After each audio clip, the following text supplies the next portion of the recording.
Selamat pagi, siang, petang. Salam generasi emas Indonesia, salam kampus merdeka.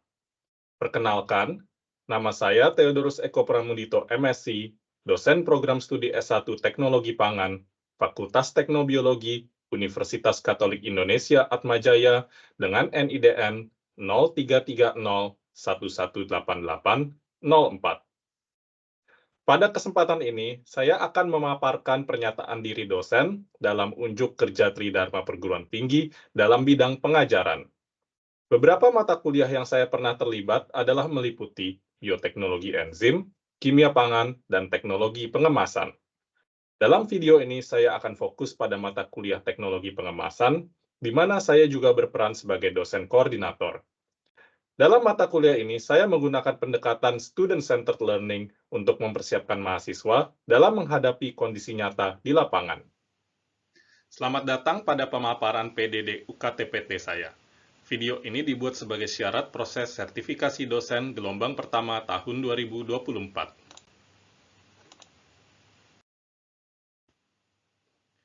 Mata kuliah teknologi pengemasan dan penyimpanan makanan yang hendak saya paparkan adalah mata kuliah wajib untuk mahasiswa S1 di program studi teknologi pangan.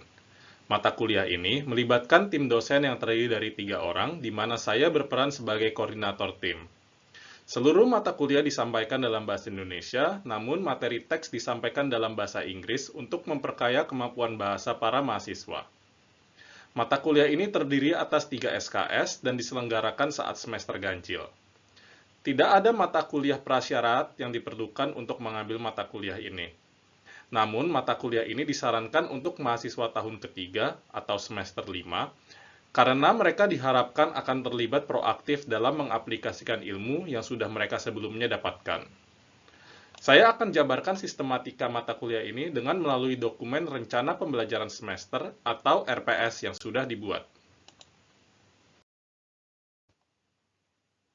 Semua dokumen pendukung dalam mata kuliah ini bersifat terbuka dan transparan. Mahasiswa dapat mengaksesnya melalui platform share folder dari universitas. Berikut adalah capaian pembelajaran mata kuliah atau CPMK dari mata kuliah Teknologi Pengemasan. CPMK diturunkan dari capaian pembelajaran lulusan yang sudah ditetapkan oleh Prodi. Secara singkatnya, tujuan dari mata kuliah ini adalah mendidik para mahasiswa mengenai penerapan prinsip kemasan dan penyimpanan makanan yang baik untuk kelak mereka aplikasikan di profesi mereka. Untuk itu, mata kuliah ini berpusat pada konsep student-centered learning, di mana mahasiswa akan terlibat aktif dalam merencanakan, mendesain, dan mensimulasikan kemasan produk makanan yang baik. Ada 4 karakteristik utama yang diinginkan dari mahasiswa setelah menempuh mata kuliah teknologi pengemasan. Pertama, mahasiswa mampu mendesain kemasan makanan yang menerapkan standar dan teknologi yang ditetapkan secara regulasi di industri. Kedua, mengaplikasikan teknologi penyimpanan makanan yang inovatif pada desain kemasan. Ketiga, menggunakan label makanan secara bertanggung jawab baik terhadap kebutuhan stakeholder maupun keamanan konsumen. Keempat, menjelaskan teknologi pengemasan dan penyimpanan makanan yang sudah mereka pelajari kepada stakeholder, khususnya masyarakat awam.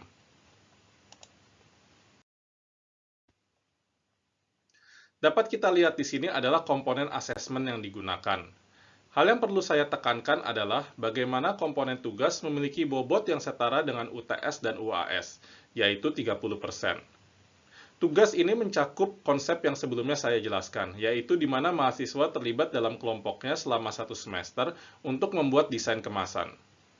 Dalam halaman ini juga tertera buku referensi yang digunakan. Namun perlu ditekankan bahwa pembelajaran dalam mata kuliah ini bersifat organik, dan tim dosen dan juga para mahasiswa dapat mengupload sumber referensi terbaru yang ditemukan selama berjalannya perkuliahan dengan memanfaatkan fitur share folder.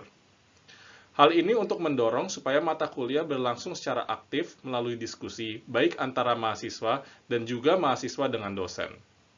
Dalam mata kuliah ini juga ada tugas kedua dengan bobot 10%, di mana mahasiswa diminta untuk membuat video yang menjelaskan prinsip penyimpanan makanan yang baik untuk mereka sampaikan ke khalayak umum melalui platform media sosial. Mempertimbangkan komponen tugas ini dihandle oleh dosen lain, maka saya tidak akan terlalu fokus dalam membahas komponen tersebut.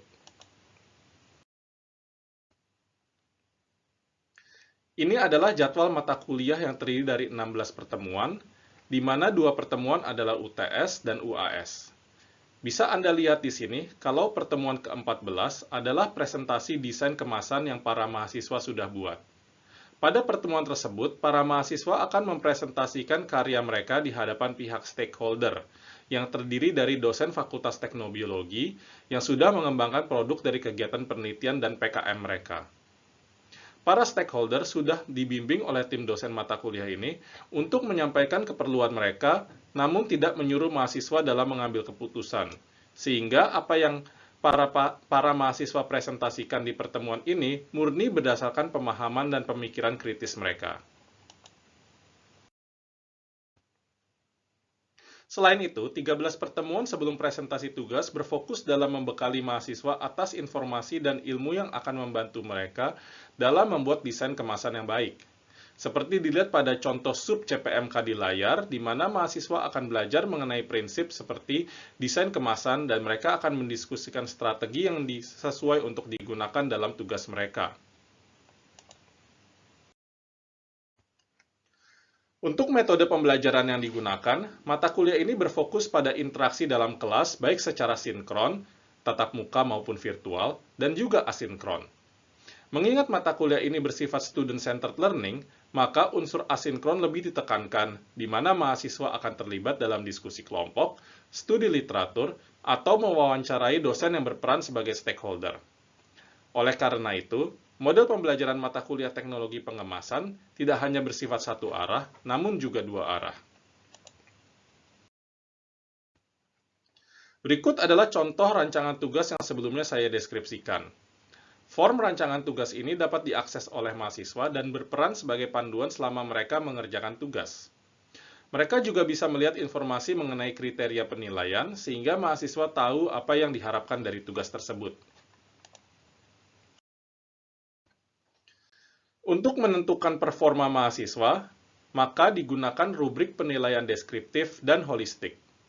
Rubrik ini bertujuan supaya para dosen dan stakeholder memiliki panduan dalam memberikan nilai.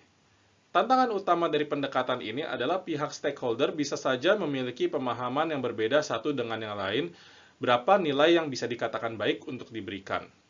Oleh karena itu, dalam mengisi rubrik, stakeholder tidak langsung mengisi dengan angka, namun dengan deskripsi parameter yang diberikan. Setelah itu, dosen dari tim mata kuliah akan menyesuaikan deskripsi tersebut dengan rubrik deskriptif yang dibuat untuk memberikan nilai numerik yang sesuai. Ada 9 dimensi yang dinilai dalam tugas ini, di mana dimensi pertama sampai ke-7 berkaitan dengan desain kemasan, dan dimensi ke-8 dan ke-9 berkaitan dengan komunikasi ide dari mahasiswa.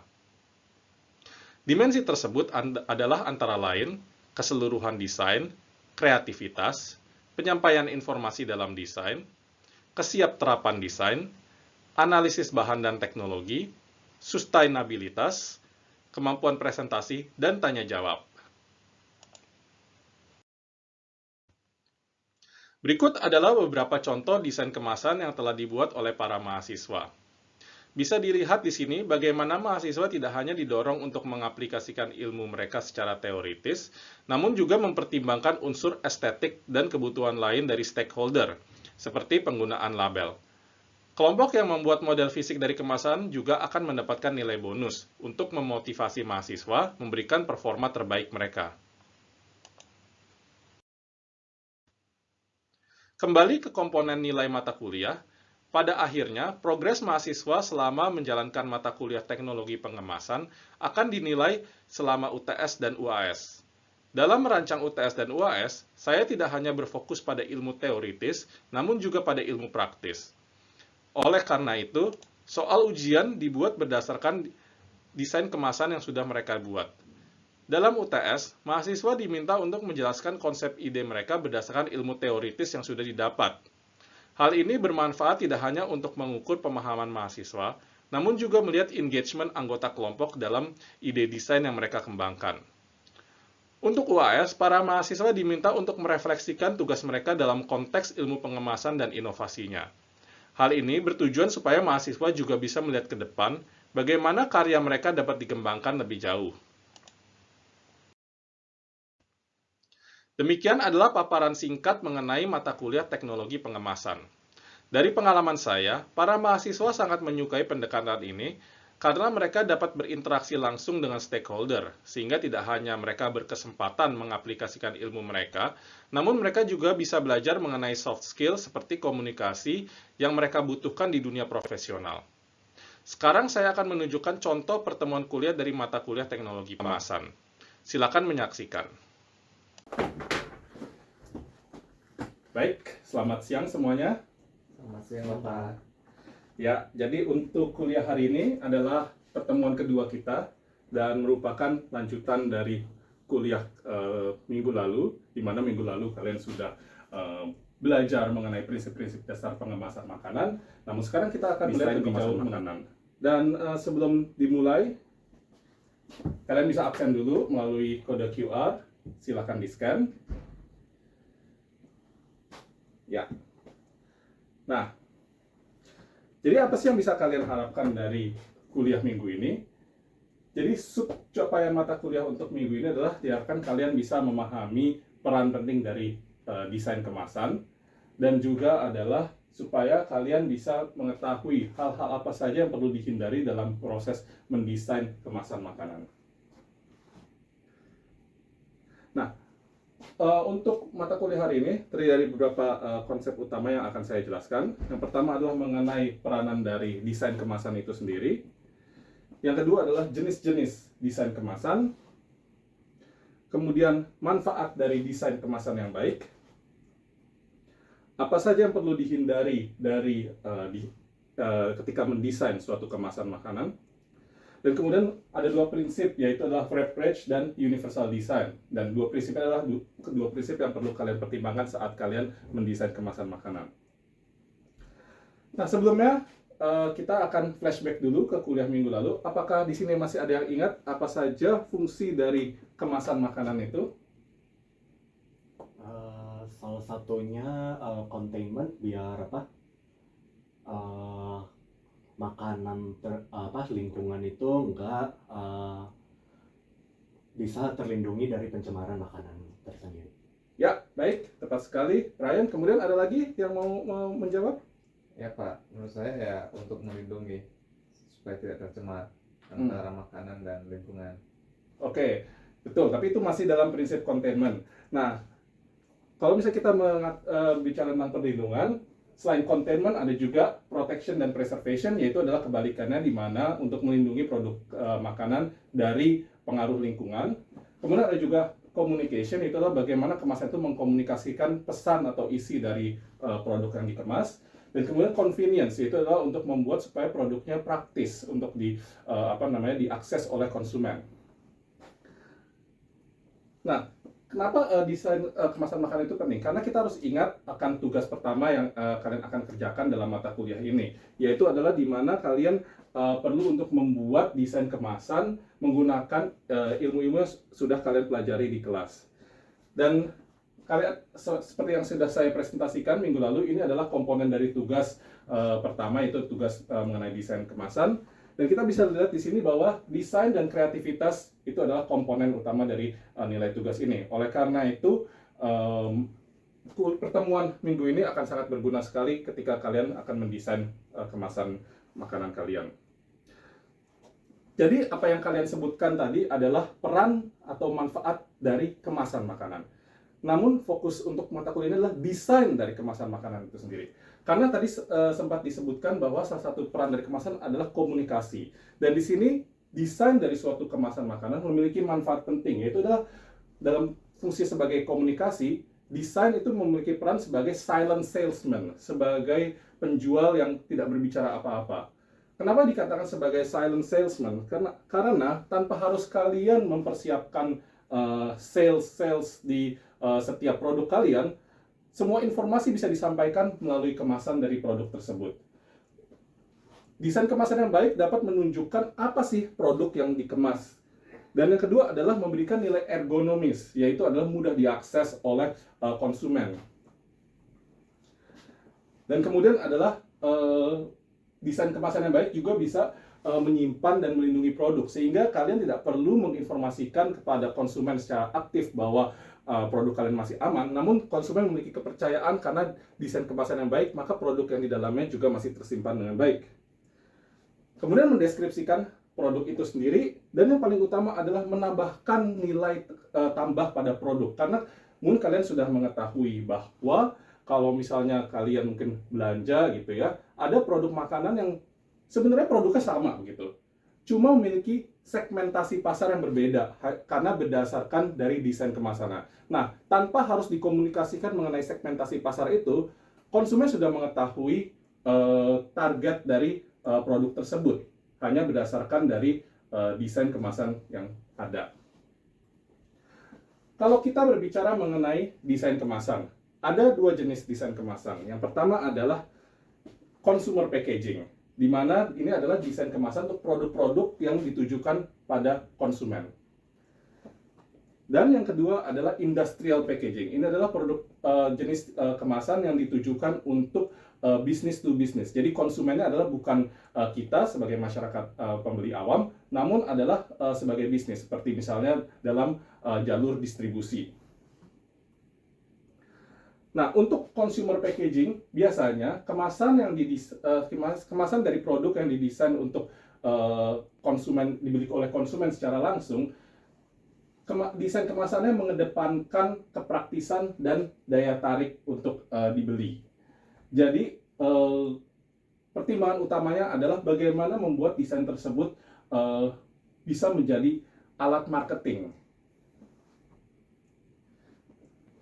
Seperti yang tadi saya sudah katakan bahwa penekanannya adalah pada unsur marketingnya.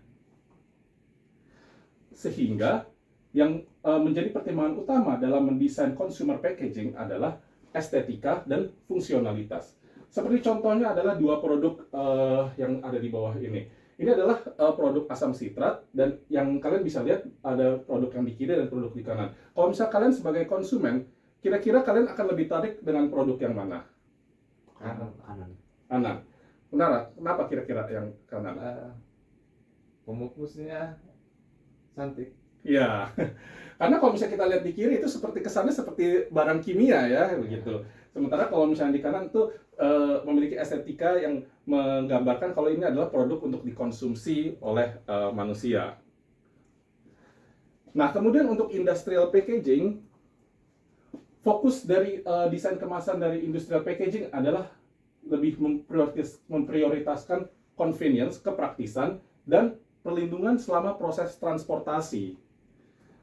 Sehingga fokus utamanya adalah logistik, di mana fungsionalitas menjadi nomor satu dibandingkan estetika. Oleh karena itu, kalau misalnya produk-produk yang masih dalam proses jalur distribusi, seperti contohnya seperti di gambar sini, itu tidak mempertimbangkan estetika dalam desainnya. Seperti makanya mereka bisa menggunakan seperti ember atau karung gitu untuk menyimpan produk.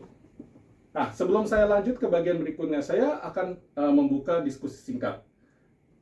Kira-kira kalau misalnya kalian pergi ke supermarket, apa sih pertimbangan utama kalian ketika memilih suatu produk makanan yang ingin dibeli? Randy? Kalau saya harga, Pak. Yang murah saya beli. Harga? Maklum, mahasiswa, Pak. Kamu kalau misalnya lihat produk langsung tahu gitu harganya? Ya, lihat dulu price-nya, Pak. Oh, tapi harus dideketin dulu kan, Iya. baru kelihatan kan, nggak langsung ngelihat, oh ciki langsung tahu, oh ini Ya. 3.000 perak gitu, enggak kan? Nah, kalau kamu? Kalau aku biasanya ini sih, nggak ambil barangnya terus habis itu lihat di belakangnya ada informasi alergi atau enggak. Ah ya, betul, itu suatu apa namanya concern yang penting sekali, terutama untuk konsumen di era modern ini. Nah, tapi dua itu adalah dua poin yang valid.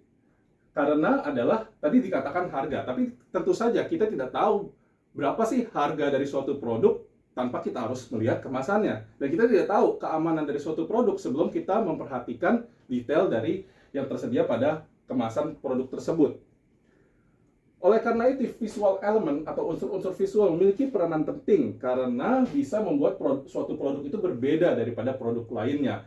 Dan bagaimana membedakan itu bisa dari harga, bisa dari segi keamanan, atau bahkan bisa dari segmentasi pasar. Seperti contohnya dalam kemasan ini adalah, dari contoh gambar ini adalah produk jus. Apabila suatu produk jus diberi kemasan yang bersifat lux, seperti ini, maka akan memberikan informasi bahwa ada segmentasi pasar, yaitu produk ini adalah ditargetkan untuk segmentasi pasar kelas atas, sehingga harganya mungkin cenderung lebih mahal, sehingga tidak cocok untuk mahasiswa membelinya. Nah, dari situ kita bisa lihat bagaimana kemasan itu hanya dengan diam saja bisa memberikan sejuta informasi. Nah, kemudian kemasan juga bisa membantu men-trigger yang disebut sebagai impulse buying, keinginan untuk langsung membeli. Nah, ini khususnya untuk produk-produk yang bisa ditampilkan di supermarket, di mana harus bersaing dengan banyak produk-produk lainnya. Maka kemasan yang baik bisa memunculkan keinginan bagi konsumen untuk segera membelinya. Nah, oleh karena beberapa unsur-unsur seperti warna yang menarik, kemudian slogan-slogan yang eye-catching, itu sangat berguna sekali untuk menimbulkan keinginan membeli dari konsumen.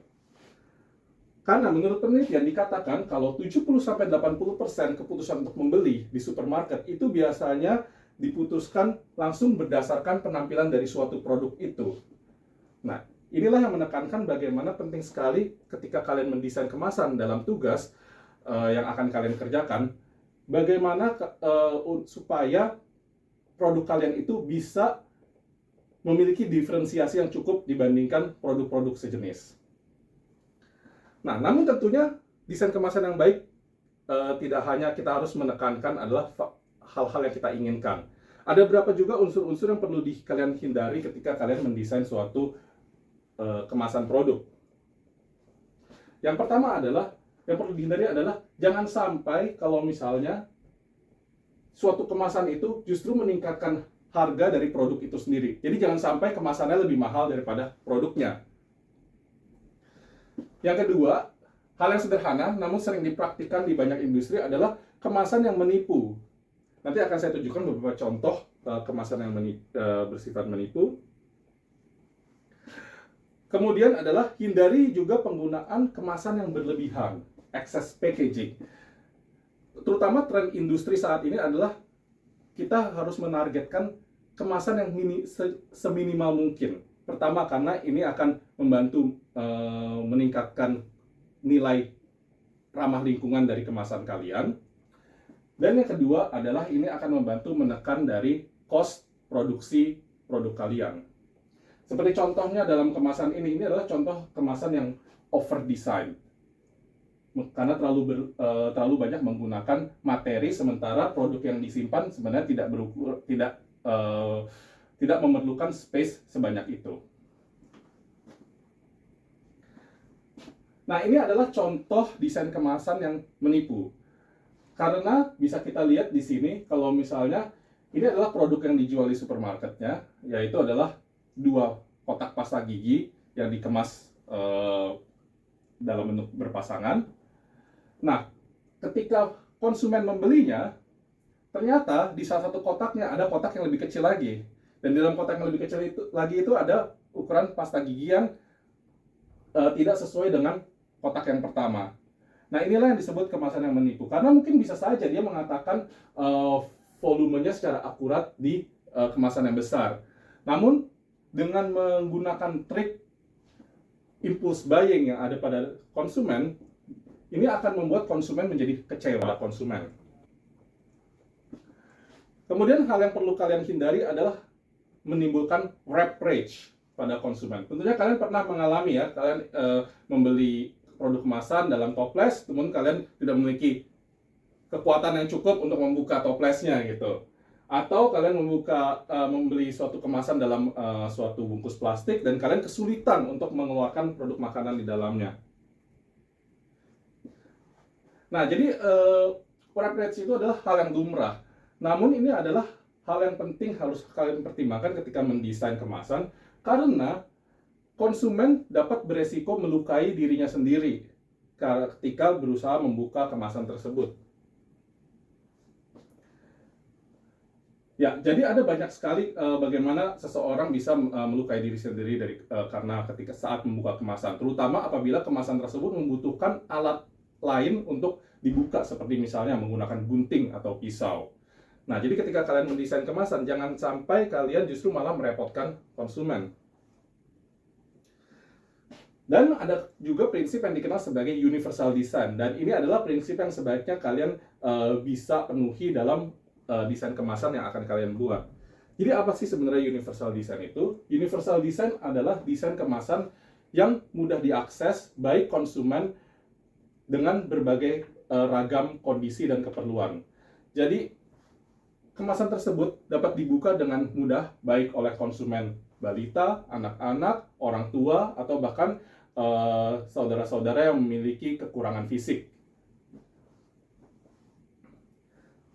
Contohnya adalah contoh dari produk yang memiliki universal design adalah produk Kewpie atau produk mayones dari Jepang, di mana kemasannya ini disimpan, kemasan produk saus tomat dan mustardnya ini disimpan dalam kemasan sachet kapsul yang apabila perlu dibuka hanya cukup dilipat menjadi 2. Sehingga tidak perlu konsumen mencari bagian yang harus dibuka atau dikupas untuk mengeluarkan saus di dalamnya. Nah, jadi ada beberapa pesan-pesan yang harus kalian ingat dari mata kuliah ini, khususnya ketika kalian mengerjakan tugas desain kemasan makanan. Yang pertama adalah, kalau desain dari suatu kemasan adalah bagian dari yang integral dari teknologi pengemasan. Karena desain kemasan yang baik itu, desain kemasan itu bisa mempengaruhi persepsi konsumen terhadap suatu produk. Apakah untuk membeli atau tidak membeli dari produk tersebut. Dan juga desain kemasan itu bisa membuat hidup dari konsumen itu menjadi lebih baik atau bahkan lebih buruk. Nah, oleh karena itulah penting sekali, walaupun kalian di mata kuliah ini akan belajar mengenai teori, struktur kimia, atau bahan-bahan dari kemasan yang akan kalian gunakan, kalian juga perlu mempertimbangkan desain dari kemasan produk itu sendiri. Baik, untuk mengakhiri mata kuliah hari ini, kalian akan kembali ke grup kalian untuk berdiskusi. Dan untuk tema diskusi ini minggu ini adalah bagaimana desain kemasan yang akan kalian gunakan, dan apakah nilai tambah dari desain kemasan tersebut terhadap produk yang produk dalam tugas kalian. Ya, apabila ada pertanyaan, silakan kita bisa mendiskusi. Demikianlah video pernyataan diri saya. Terima kasih untuk perhatiannya.